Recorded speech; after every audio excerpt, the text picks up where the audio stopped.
अस्सलाम वालेकुम जी, मैं हिदायत खान और आप लोग देख रहे हैं हिदायत खान स्पोर्ट्स। आज पाकिस्तान तो बढ़ गया और इतना ऐसा बढ़ेगा ये तो पहली बार हमने सोचा ही नहीं था कि वो हमें बांग्लादेश के अगेंस्ट ओडीआई में तो हमारी टीम वैसे भी अच्छी नहीं है, लेकिन बांग्लादेश भी कोई ख़ास नहीं है, लेकिन हम इस तरह बढ़ जाएंगे कि भाई बता ही नहीं सकते कि भाई 115 रन्स ओडीआई क्रिकेट में। T20 में तो खैर हम नॉर्मल ऐसे बना ही लेते हैं कभी कभी बार, लेकिन ओडीआई क्रिकेट में 50 ओवर का मैच और वहाँ 115 रन्स ऑल टीम आउट।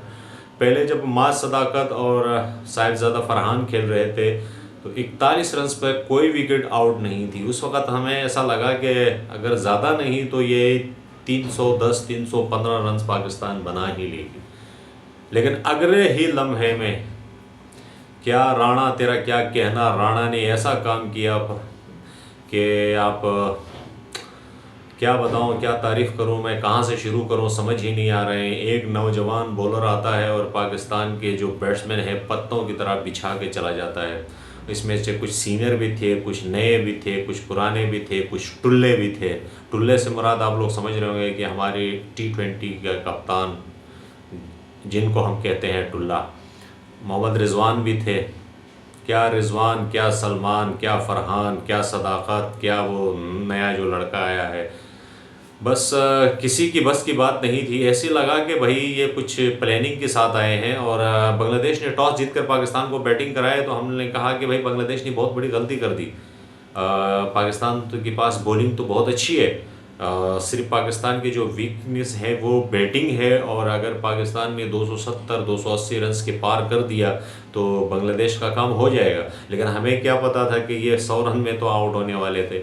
9 खिलाड़ी आउट हो गए थे जी 82 रन्स पे।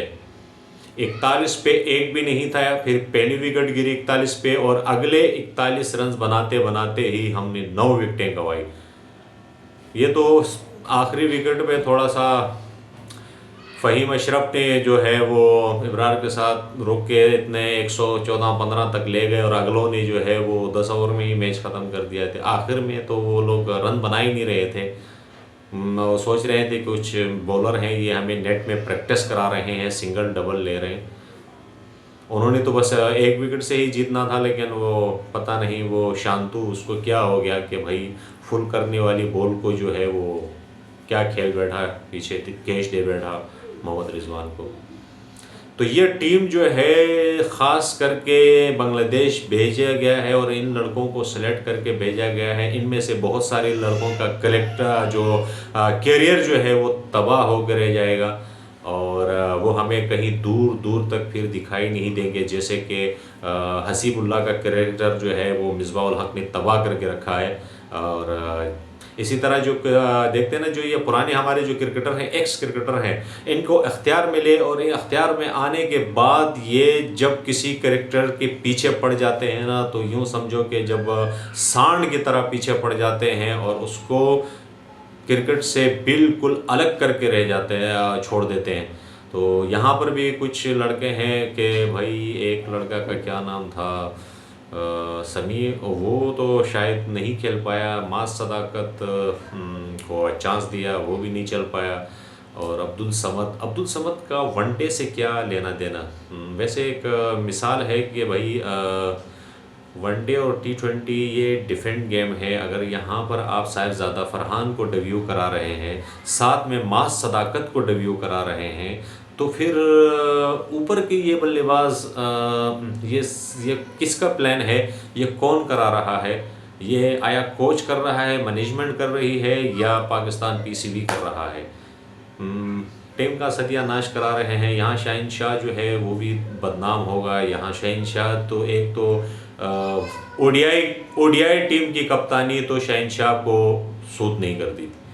एक तो ओडीआई क्रिकेट टीम के कप्तान बना दिया शाहीन शाह को, जो बिल्कुल गलत फैसला है और घटिया फैसला है। इससे भी नीचे अल्फाज हम इस्तेमाल करें तो कर सकते हैं, लेकिन आज नहीं करेंगे, रमज़ान है। उसके ऊपर से उसको ऐसे नए लड़के 3 के 4 लड़के डेब्यू कर रहे हैं। अरे भाई, आप बांग्लादेश के ख़िलाफ़ पहले भी जाकर हार कर आए हैं। बांग्लादेश के होम सीरीज़ जो थी T20 वो हार के आए थे, आपको याद नहीं है? कि वो भाई वहाँ तो वो तगड़ी टीम हो जाती है बांग्लादेश। क्या सोचकर आपने टीम बनाई और क्या सोचकर आपने कॉम्बिनेशन बनाया और क्या सोचकर आपने जो ओडीआई के जो बेस्ट बैट्समैन थे वो निकाले, फ़खर जमान, बाबर आजम, ये तो ओडीआई में हो थे ना। फ़खर जमान तो वाहिद दुनिया का ऐसा प्लेयर है कि उसको सिवाय टेस्ट क्रिकेट के अलावा हर एक फॉर्मेट में होना चाहिए। लेकिन अब यहाँ पर चीज़ें उतर बुतर होकर रह गई हैं। कुछ समझ नहीं आ रहा है कि भाई क्या हो रहा है, ये गेम कौन खेल रहा है पाकिस्तान के साथ। माइक हसन खेल रहा है या पाकिस्तानी खुद खेल रहे हैं पाकिस्तान के साथ। देखिए, पाकिस्तान से खेलना ये एक एजाज़ है, लेकिन पाकिस्तान के साथ खेलना ये क्या बोलो, ये एक बहुत शर्मनाक बात है। इस वक्त जो हमारे एक्स क्रिकेटर और जो मैनेजमेंट है वो पाकिस्तान के साथ खेल रही है। पाकिस्तान से खेलना तो एक एजाज़ है, लेकिन पाकिस्तान के साथ खेलना एक शर्मनाक बात है, और यही शर्मनाक काम कर रहे हैं इस वक्त सेलेक्टर।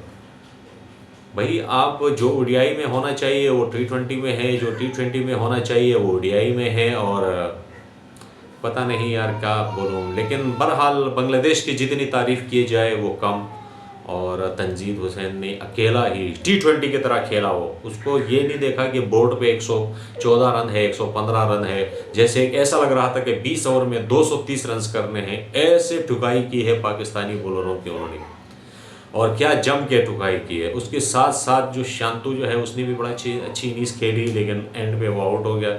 और इसके अलावा जो है 2 विकेटों के नुकसान पर 8 विकेटों से शिकस्त दिए पाकिस्तान को, और पाकिस्तान मुंह छुपाते हुए स्टेडियम में ऐसे लग रहे थे कि ये अब यहाँ छुपने की कोशिश कर रहे हैं। इस तरह से मायूस किया इस कौम को रमज़ान में पाकिस्तानी टीम, और ऐसी उम्मीद नहीं थी। हार जीत तो होती रहती है, लेकिन इस तरह शर्मनाक हार ये हम मज़ीद कितने हार देखेंगे माइक हसन होते हुए पाकिस्तान का कोच, और भी हमें बर्दाश्त करना पड़ेगा ऐसे हार। आगे भी हो सकता है हम ये सीरीज़ जो है 3-0 से हारे हम, क्योंकि हमारी औकात नहीं है सीरीज़ जीतने का। अब कौन सी टीम के आगे हमारी औकात नहीं? बांग्लादेश। हम कहते हैं ना कि 2 टके बांग्लादेश का टक्का है, लेकिन हम उसके सामने 2 टके के भी नहीं रहे इस वक्त। हमारी हालात कुछ ऐसी ही है, और सत्यानाश हो गया है पाकिस्तानी टीम का। जहाँ सिफारिश, यहाँ अपने दामादों की सिफारिश करो, वहाँ अपनी जो है पंचायत की जो प्लेयर हैं उनकी सिफारिश करो, और यहाँ जो है पूरे पर्चों का निज़ाम, जिसका हक है, जो डोमेस्टिक में परफॉर्म कर रहा है उसका नाम व निशान नहीं है। तो ये मिसबाहुल हक़ के लिए ये ख़ास करके ये मैसेज है कि भाई जो डोमेस्टिक क्रिकेट में जो हसीबुल्लाह ने इतनी अच्छी परफॉर्मेंस दी, उसके बावजूद आपने उसको आगे बढ़ने नहीं दिया। क्या वजह थी कि भाई दिस गाइज इज़ एटीट्यूड कहा? तो क्या आपने अपनी बेटी का रिश्ता कराना था? क्या आपने नहीं देना था पाकिस्तान? उसकी 3 महीने की तनख्वाह भी रुकी है आपने। शर्म आनी चाहिए। आपके ज़माने में आपने 2011 का वर्ल्ड कप सिर्फ आपने हराया, तब से लेकर आज तक आप पाकिस्तान क्रिकेट की जान नहीं छोड़ रहे हैं। शर्म आनी चाहिए आप लोगों को। बस रमज़ान है यार, इससे आगे मैं कुछ नहीं कहूँगा। अपना ख्याल रखिएगा, और मुझे सब्सक्राइब करना, अगर चैनल पे मेरे नए हैं तो सब्सक्राइब करना ना भूलिएगा। मेरे नेक्स्ट वीडियो के लिए तैयार रहें। अपना ख्याल रखिएगा। अल्लाह हाफ़िज़।